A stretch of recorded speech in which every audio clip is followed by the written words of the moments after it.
अस्सलामुअलैकुम वरहमतुल्लाहि वबरकातुहू। जी मेरे सामीन, मेरे फॉलोअर, आपके लिए एक वीडियो लेकर हाजिर खिदमत हुआ हूँ कि आपने थंबनेल पर देख लिया और पढ़ लिया कि अपनी वीडियो के ऊपर थंबनेल लगाने का तरीका, कि अगर हम अपनी वीडियो पर थंबनेल लगाना चाहते हैं तो वो किस तरीके से थंबनेल लगा सकते हैं। तो उसका थंबनेल लगाने का तरीका आज आपको बताया जा रहा है। आप मेरी वीडियो को देखें।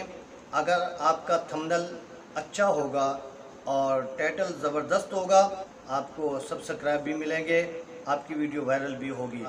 वीडियो को मुकम्मल देखें तो बआसानी के साथ आप भी अपनी वीडियो को ऊपर थंबनेल लगाना सीख जाएंगे। तो वीडियो को मुकम्मल देखें।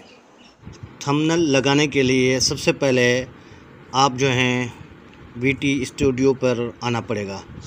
VT स्टूडियो इसको खोलेंगे। इसको खोलने के बाद आप जिस वीडियो पे थंबनेल लगाना है, मिसाल के तौर पर इस वीडियो पे हमने थंबनेल लगाना है, तो इस वीडियो पे ओके करेंगे। ओके करने के बाद फिर यहाँ पे आपको पेंसिल का निशान नज़र आए, इस पे ओके करेंगे। ओके करने के बाद फिर आपको यहाँ पेंसिल का एक फिर निशान नज़र आए, इस पे ओके करेंगे। ओके करने के बाद फिर यहाँ से हमने जो पहले थंबनेल बनाया हुआ है पिक्सल लैब के ज़रिए से, तो यहाँ से वो थंबनेल पहले उठा लेंगे। तो ये पहले का बना हुआ थंबनेल हमने रखा था, अब ये उठा रहे हैं। यहाँ पे ओके करेंगे तो ये हमारी वीडियो के ऊपर ये थंबनेल आ चुका है। अब हम इस पे यस करेंगे तो ये हमारा थंबनेल लग जाएगा।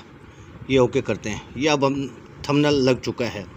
तो इस तरह ये थंबनेल कैसे बनता है, तो इस थंबनेल को बनाने का तरीका हमारी वीडियो मंजर आम पर आ जाएगी इंशाअल्लाह।